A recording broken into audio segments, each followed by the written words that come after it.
Hi friends, आप सभी को मेरे वीडियो में स्वागत है। आप लोग कैसे हैं?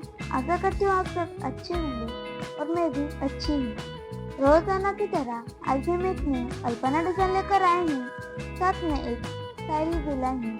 चलिए शायरी शुरू करते हैं। चारों दिशाएं दिख जाएगी एक ही जगह से, सिर्फ एक बार चारों ओर देखने की देरी है। चारों दिशाएं दिख जाएगी एक ही जगह से, सिर्फ एक बार चारों ओर देखने की देरी है। घर में अल्पना सुंदर दिख जाएगी, सिर्फ एक बार बनाने की देरी है। बातों बातों में सब कह दिया, कभी शायरी तो कभी अल्पना बना लिया। सबको शुक्रिया जिसने जबार्ट को सब्सक्राइब कर लिया। आप लोग वीडियो में बने रहे।